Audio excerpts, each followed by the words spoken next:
I'm renaming today's episode of Granny Square Sunday. It's going to be called something different based on how this week's square turned out. It's Granny Rectangle.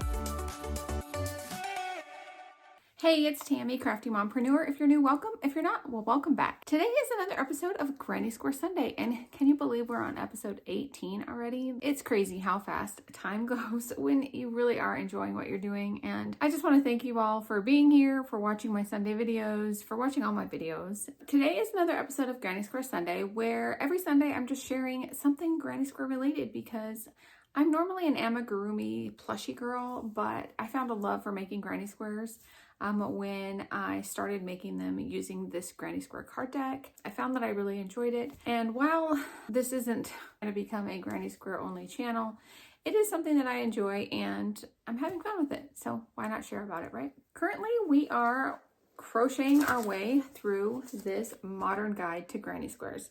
And we are on week 4. And I gotta tell you, the first square, if you saw my video on Friday, I gave you a sneak peek of what it was looking like, but it was a level 3 square, which meant it's the highest level of difficulty. Remember, I've only been crocheting for 2 years now, two years and a month maybe, and I am nowhere near an expert with granny squares. Let me remind you what it was. This was the granny square that we were going to make. But we don't have a granny square for you today. I bring you Granny Rectangle. What even happened? I don't even know what happened to this thing and why it became a rectangle and not a square. Like, can someone please tell me? I guess I must have added extra stitches along the way, and it just kept growing and growing.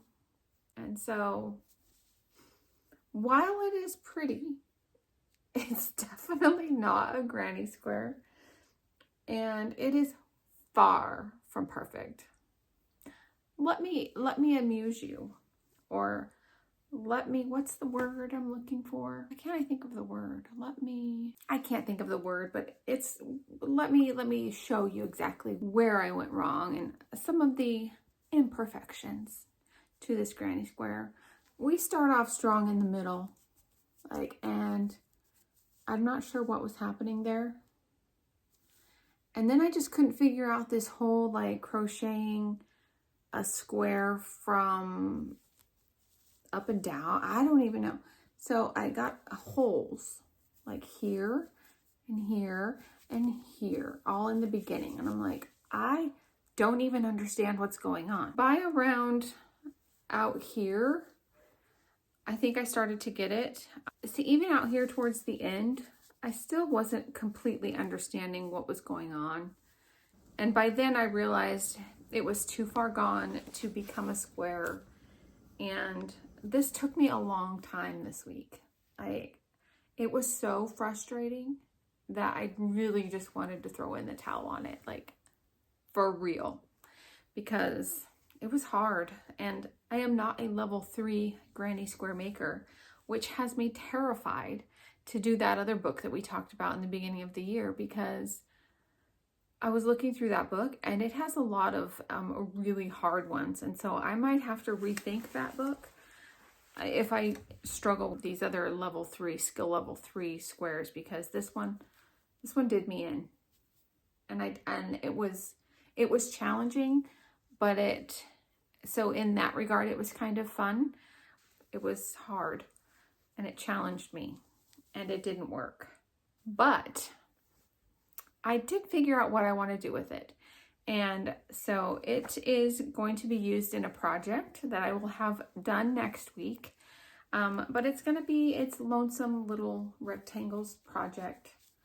And I'm excited to show you what I do with it for next week. But I just now thought of it right before I started filming this video. And so it's just going to be something that I can use wherever I'm crafting. And that's what I'm going to do with it. So be sure and, you know, hit the subscribe button and the notification bell and all those lovely little things if you want to see what I end up doing with this botched square. I mean rectangle. So after that debacle, I was not feeling like crocheting another square, but I know I needed to do at least 2 because, you know, that was kind of what I wanted to do to be able to get through this book. I wasn't going to try and like be an overachiever and do 3. We're not trying to win any races here. We're not doing anything that's going to make me hate crocheting. But I do like to achieve goals. Like I like to have goals and then I like to achieve them. And so I'm like, I'm going to be nice to myself and I'm going to choose the easiest square that I can find in this book for my second square this week.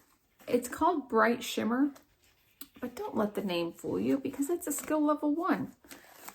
And this is what it looks like. So it's just your basic granny square. Basic. It's an essential. And it's just an essential to have in your crochet pattern collection. And so I was like, this is the one I'm doing. But I knew that I didn't want to use this for anything else. Like this is its own thing. So I don't need to use these colors. But I was going to just use some of the colors. And then I remembered my very first squares from this series. If you guys remember, my very first square from this actual book was this one. There were some of the same colors in it. And so I was like, okay, I'm going to just take these colors from this square and I'm going to crochet that other one. And so then I would have this one. So this is the other square I crocheted this week. And it's going to go along with this project somehow. And now we have 4 squares for this one. So I was happy about that. I'm going to keep kind of doing that and build out some of the other sets that I've had so far from this book. I mean, I'm sure I'm going to come across things where things like this happen again. And then I can just look at what squares I've already made from the book and then add to them based on, you know, the yarn and stuff. So that's what I ended up doing for this week's squares. And so I'm happy that I have 4 for this set now. And I actually do have a project in mind for that. So it's a win-win. So it wasn't a bad week from the Modern Guide to Granny Squares. It was just a difficult one. It was difficult, but I persevered and we got them done. So now to talk about what square I'm going to crochet from here next. I didn't actually have anyone pick one. What if I just open the book? With the only caveat being that it can't be a 3. I am not ready for skill level 3. So I'm just going to kind of thumb through the book like that. And then wherever it stops is the one I'm going to do. Okay, how does that sound? That's good, right? If it stops on one of these that I've already done, I'll just go to the next one. All right, let's pick this one. Please don't be a, okay. Sorbet square. That's the one we're going to do this week.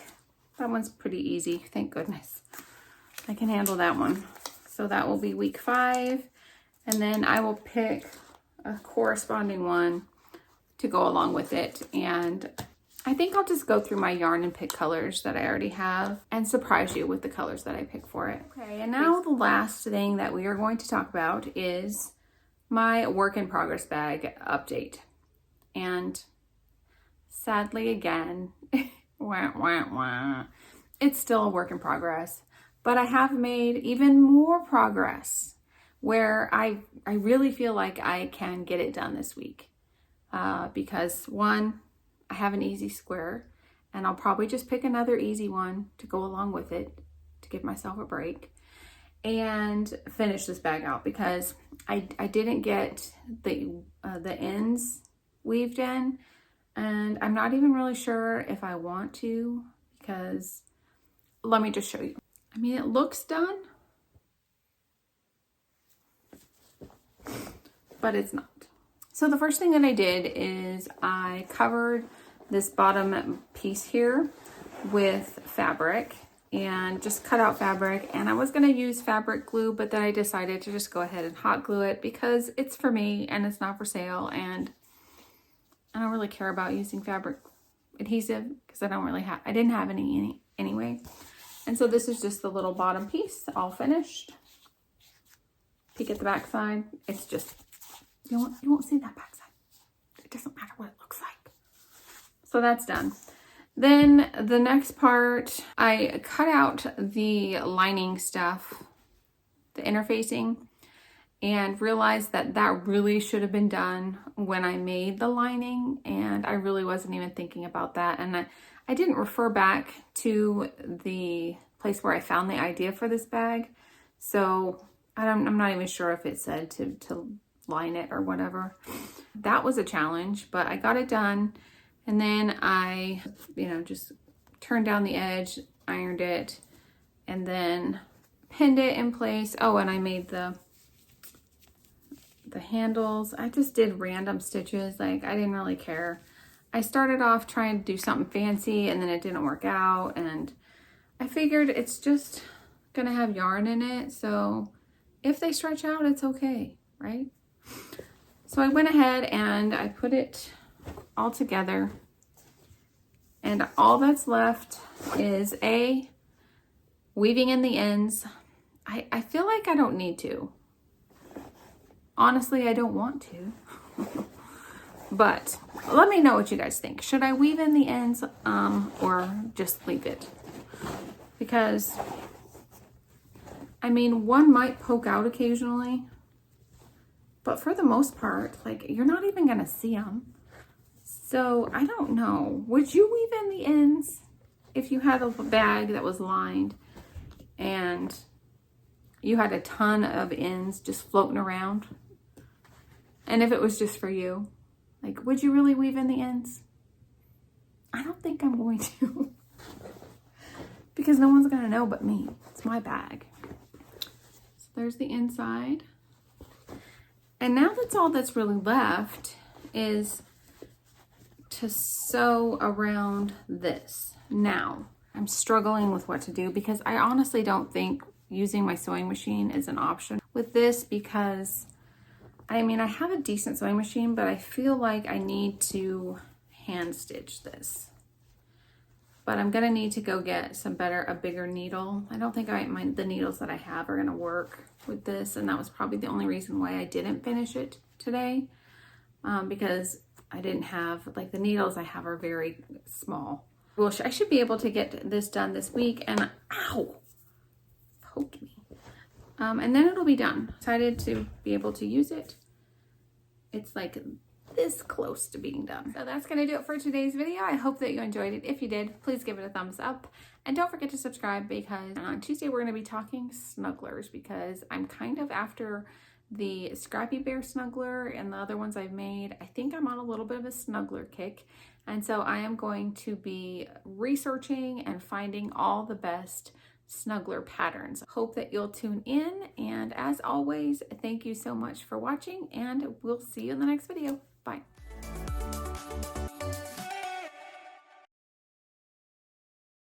I guess that's better. Anyways, okay, well that light's just gonna have to be out. On Tuesday, I'll have another video for you, and we are going to be, we're